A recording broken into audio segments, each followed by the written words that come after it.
पिछले वीडियो पर ये एक व्यक्ति हैं अनुभव सेन गुप्ता, इनका कमेंट आया था कि क्या आपको लगता है कि फेमिनिस्ट को मेन के मुद्दे नहीं पता होते। तो मुझे अचानक ध्यान आया कि मैं एक दिन सोच भी रही थी कि इस बारे में मैं अपने जो है अनुभव अनुभव से अपने अनुभव जो है बताना चाहूँगी कि मुझे आज तक क्या क्या एक्सपीरियंसेस ऐसे हुए हैं। और क्योंकि ऑफिशियली कोई भी मेन वाला प्लेटफॉर्म नहीं है, एक दो प्लेटफॉर्म्स ऐसे हैं जो इन लोगों ने खुद बनाए, वहाँ मैं गई हूँ। पर वहाँ जाके फ़ायदा इसलिए नहीं है कि वहाँ सिर्फ यही लोग होते हैं जिनको मुद्दे पता है। तो मैं कोशिश करती हूँ कि मैं ऐसे जगहों पर जाऊँ जहाँ पर सिर्फ फीमेल्स की बात हो रही है और वहाँ एक नए तरीके से इस बात को उठाने की कोशिश करूँ। तो नमस्कार, आज मैं अपने उन्हीं एक्सपीरियंसेस को आपके साथ शेयर करूँगी। आप मुझे बताइएगा कि कैसे लगे आपको वो एक्सपीरियंसेस और आपका इस बारे में क्या ख्याल है। Recently, boys' IQs have dropped. Boys' sperm counts have dropped by 60% since the 1960s. All of this is not just a boys' issue, it's a woman's issue as well. If a boy's sperm counts drop, that means unhealthy children. The children include female children. Boys' issues are also girls' issues, men's issues are also women's issues. तो मैं शुरुआत करूँगी, आपको दिखाऊँगी छोटी सी clip कि Warren Feral जी क्या कह रहे हैं यहाँ पर। अगर आप वॉरेन फेरल को नहीं जानते हैं तो एक बार गूगल कर लीजिएगा, आपको पता लग जाएगा कि वो कौन है। तो वो उन्होंने जो कहा वो अंग्रेज़ी में कहा कि हर स्त्री का मुद्दा जो है वो पुरुष का मुद्दा है और हर पुरुष का मुद्दा जो है वो स्त्री का मुद्दा है। और मैं इस बात से बिल्कुल अग्री करती हूँ कि हाँ, ये बात सच है कि अगर समाज का या परिवार का कोई एक पुरुष किसी बात से प्रताड़ित होता है, दुखी होता है, तो उसका पूरा असर परिवार पे और समाज पे आता है। और अगर कोई स्त्री को दुख होता है, तकलीफ़ होती है, बीमारी होती है या कुछ भी ऐसा हो जाता है उसके साथ, तो उससे एक पूरा परिवार इफ़ेक्टेड हो जाता है। तो ये कहना कि हम एक अलग दुनिया ही बसा लेंगे, ये एकदम मूर्खता की बात है। जो जहाँ पर सिर्फ स्त्री के मुद्दे जो है डिस्कस हो रहे होते हैं, बड़ा अजीब लगता है मुझे, क्योंकि मुझे लगता है कि वो सेम मुद्दे पुरुषों के भी हैं। तो यहाँ से हम बात की शुरुआत करेंगे क्योंकि तब आप लोगों को समझ में आएगा। मगर फेमिनिस्ट का अगर आप पॉइंट ऑफ व्यू देखेंगे वर्ल्ड वाइड, मतलब भारत में तो है ही, उन्होंने शुरू से यही समझाने, बताने और कन्वे करने की कोशिश की कि स्त्रियां जो है बहुत ही ज़्यादा दुखी, परेशान हैं और उससे पुरुषों को कोई फ़र्क नहीं पड़ता है। तो हमको पुरुषों की अब आवश्यकता नहीं है अपनी दुनिया में। आप जहाँ भी देखेंगे वो आपको यही कन्वे करते हुए दिखाई देंगी। और इससे आगे बढ़ के भारत में अगर आप आते हैं तो बिल्कुल ही उन्होंने ऐसा करना शुरू किया कि सिर्फ स्त्री को आगे बढ़ाना, लड़कियों को आगे बढ़ाना, स्कीम्स बनाना, उन्हीं के लिए योजनाएं बनाना, प्लेटफॉर्म्स बनाना, मिनिस्ट्रीज़ बनाना, ये सब होने लगा। तो अब एक ऐसे पड़ाव पर हम लोग आ गए हैं जहाँ पर स्त्री बनाम पुरुष जो है वो शुरू हो गया, मतलब मेल वर्सेस फीमेल, ठीक है। तो अब एक ऐसी स्थिति है जहाँ लड़कों को ऐसा लगता है कि शायद इन लोगों को पता ही नहीं है। तो अगेन मैं शुरू करूँगी, मैंने डायरी में लिख के बल्कि रखे हुए हैं कि कौन कौन से इंसिडेंट्स थे जहाँ पर ऐसा हुआ मेरे साथ। तो एक तो आपने वही देखा होगा बहुत साल पहले जब मैं किरण बेदी के साथ एक विमर्श में थी।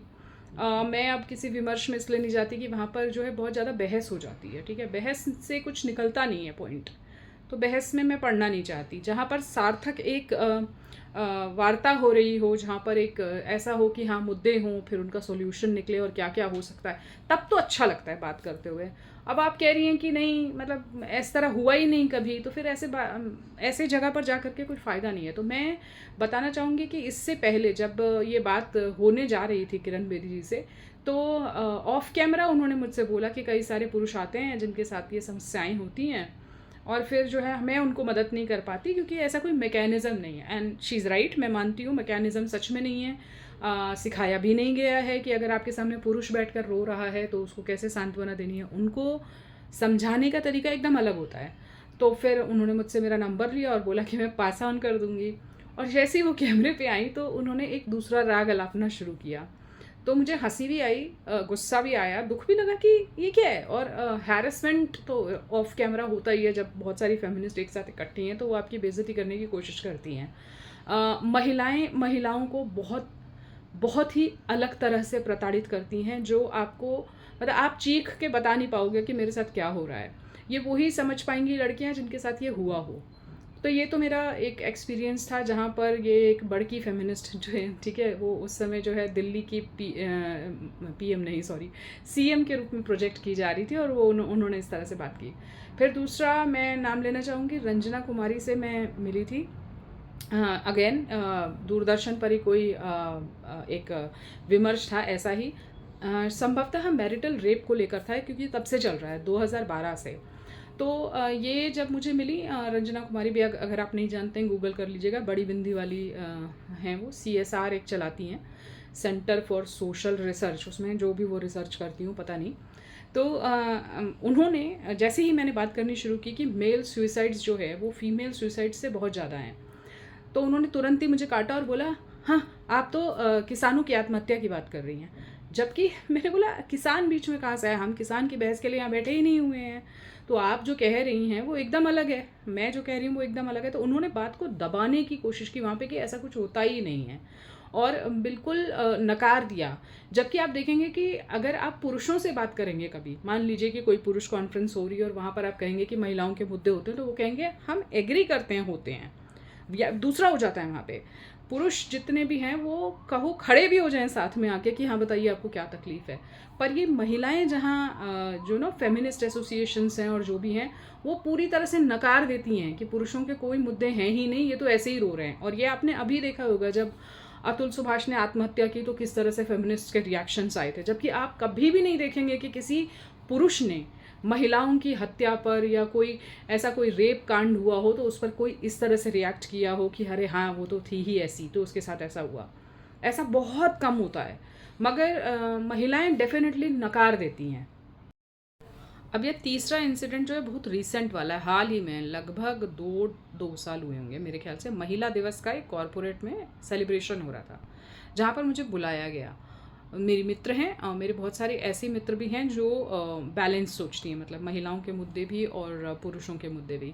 मगर मैं वही कह रही हूँ कि उनको शायद मुखर होकर बोलना नहीं आता है, तो वो बोल नहीं पाती हैं और लिख नहीं पाती हैं, लेकिन वो मुझे जहाँ जहाँ हो सकता है वो प्लेटफॉर्म देती हैं कि यहाँ आकर बात करो। तो मैं वहाँ गई और मैं देख रही हूँ कि मुझे कॉर्नर किया जा रहा है कुछ महिलाओं द्वारा। कॉर्नर करना आप समझते होंगे कि जब किसी को बिल्कुल अनदेखा कर देना कि आई होगी क्या करना है, और ये महिलाएं बहुत अच्छा करती हैं दूसरी महिलाओं के साथ। तो एक पूरा ग्रुप है जो मुझे कॉर्नर कर रहा है और कमेंट पास कर रहा है, हमने देखा है क्या लिखती हैं आप महिलाओं के विषय में और ये सारी बातें। तो मुझे पहले तो समझ नहीं आया, मुझे लगा नॉर्मल इनका रिएक्शन होगा जो जनरली लोगों का रिएक्शन होता है, ठीक है, और सब महिलाएं ऐसी नहीं होती हैं, ये सब। हाँ, फिर मुझे समझ में बाद में आया जब मेरी मित्र ने मुझे बताया कि एक बड़ी जो वहाँ की अधिकारी थी, जो भी वो काम करती होगी, ठीक है, वो उन्होंने एक ये माहौल सेट किया कि एक महिला, ऐसी महिला को बुलाया जा रहा है जो महिलाओं की विरोधी है। आप समझ रहे हैं ना? तो पुरुषों की बात करने का अर्थ होता है कि आप महिला विरोधी हैं, मिसोजिनिस्ट हैं, और फिर महिलाएं आपको ऐसे कॉर्नर करती हैं। तो जो आप ये कह रहे हैं कि क्या महिलाओं को मुद्दों के बारे में पता नहीं है, भाई वो नकार दे रही हैं। पता भी होगा, भाड़ में जाए, ये तो महिला विरोधी, पहले ही टैग लगा दिया गया आपके ऊपर कि आप महिला विरोधी हैं। अब आप कुछ बोल ही नहीं सकती। अब आप कुछ भी बोलेंगे, आपको जब एक बार टैग लगा दिया गया तो अब आप कुछ नहीं कहेंगी। और ये कॉर्पोरेट ऑफिस वाली महिलाएं, मैं चाहती हूँ कि वो मुझे देख रही हूँ कि मेरा जवाब है ये आपको कि अगर मैं महिला विरोधी हूँ तो आप पुरुष विरोधी हैं। आप किसी भी बात को अपनी तरह से मैनिपुलेट कर लेंगी। अब वो एक गैदरिंग थी जहाँ मैं उनको ऐसे उत्तर नहीं दे पाई, मगर मैंने उनकी आंखें, इशारे, भाव भंगिमाएं सब देख ली थी कि वो किस तरह से मेरे साथ बिहेव कर रही हैं। तो उत्तर यही रहेगा कि ऐसा नहीं है कि इनको पता नहीं होगा, पता भी होगा तो ये नकार देती हैं कि हाँ ठीक है। बहुत सारी ऐसी महिलाएं हैं जिन्होंने उल्टी तरह से उत्तर भी दिया है। आप रेणुका चौधरी को देखिए, उन्होंने बोला था it is time for men to suffer. उससे बड़ी फेमिनिस्ट कौन होगी इस देश में? और 5,000 साल से आप लोग ये करते आए हैं, थोड़ा बहुत आपके साथ हो भी गया, अब तो क्या फ़र्क पड़ता है। ये इस तरह के रिएक्शंस आते हैं। इसीलिए मैं बार बार कहती हूँ कि जो फेमिनिज्म का पूरा जो कॉन्सेप्ट है, जब ये कहते हैं कि इक्वालिटी का कॉन्सेप्ट है, ये बिल्कुल भी नहीं है। तो बेवकूफ़ बनाना तो बंद करिए अब हम लोगों को। देखिए, एक बहुत ही सिंपल सी बात है कि ऐसा कोई भी सिद्धांत जो केवल महिला की बात कर रहा हो, वो बच्चों की बात ना कर रहा हो, वो बूढ़ों की बात ना कर रहा हो, वो बूढ़ी महिलाओं की बात ना कर रहा हो, वो किसी और की बात ना कर रहा हो, पुरुषों की तो आप छोड़ ही दीजिए, तो वो एक तरह से स्वार्थी कंसेप्ट हो जाता है। और वो सिर्फ अपने अपने बारे में बात करती हैं। जैसे इस तरह के बहुत सारे आपको कार्यक्रम दिख जाएंगे जहाँ पर जो है नन्ही कली, ठीक है, फिर वो उड़ती किरण, वॉटेवर, हाँ, इस तरह के जहाँ भी कार्यक्रम हो रहे होते हैं वो लड़कियों को बांट देंगे स्टेशनरी के सामान गरीब लड़कियों को।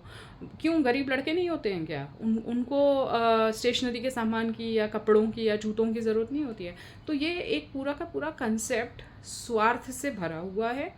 इनको पता है सब कुछ। अभी भी आप देखिए कि जब ये मुस्कान ने अपने हस्बैंड को जो है ड्रम में डाल के मारा एंड ऑल दैट, उस पर जो कमेंट्स आ रहे थे उससे आपको पता लग जाएगा कि ये नकार के बैठी हुई हैं। पता है इनको सब कुछ है, जस्ट लाइक भारत सरकार को A to Z सब कुछ पता है कि क्या हो रहा है, जुडिशरी में क्या हो रहा है, कोर्ट्स के अंदर क्या हो रहा है, घरों के अंदर क्या हो रहा है, मगर वो नकार के बैठे हुए हैं। वो अनदेखा कर रहे हैं कि इससे कोई फ़र्क नहीं पड़ता है, जबकि फ़र्क पड़ना शुरू हो गया है। अभी आप देख ही रहे होंगे कि पिछले दिनों एक ऐसी घटना हुई थी जहाँ पर हस्बैंड ने सुपारी दे के अपनी वाइफ को मरवा दिया था, क्योंकि वो तलाक में जो है बहुत सारा एलिमनी ऐसा मांग रही थी और बहुत इनजस्टिस हो रहा था उसके साथ। तो फ़र्क इसी तरह पड़ेगा, उसमें भी आदमी का ही नाम आएगा, क्योंकि वो क्रिमिनल के तौर पर देखे जाएंगे और देखे जा रहे हैं कब से। तो फिर वही बात है कि सब कुछ सबको पता है और गांधारी की तरह पट्टी बांध ली गई है कि हमने तो पट्टी बांध ली है, अब हमें कुछ नहीं दिखाई दे रहा। तो इस तरह जब आप बिहेव करोगे तो कहीं भी जाओ, किसी भी प्लेटफॉर्म पे कुछ भी बात करो, अगर आपके ऊपर लेबलिंग कर दी गई है और अंदर से ये मान लिया गया है कि आपकी तरफ की बात सुननी ही नहीं है, तो फिर अब क्या ही रह जाता है उसके बाद। तो अच्छा प्रश्न था ये अनुभव जी, और आशा है आपको मेरा उत्तर पसंद आया होगा। और कुछ जोड़ना चाहें, कुछ और जो है अच्छा है, आप लोग इस तरह के कमेंट करते हैं तो मुझे बहुत सारे अपने एक्सपीरियंसेस याद आ जाते हैं जो मैं आपके साथ शेयर करती रहूँगी। नमस्कार।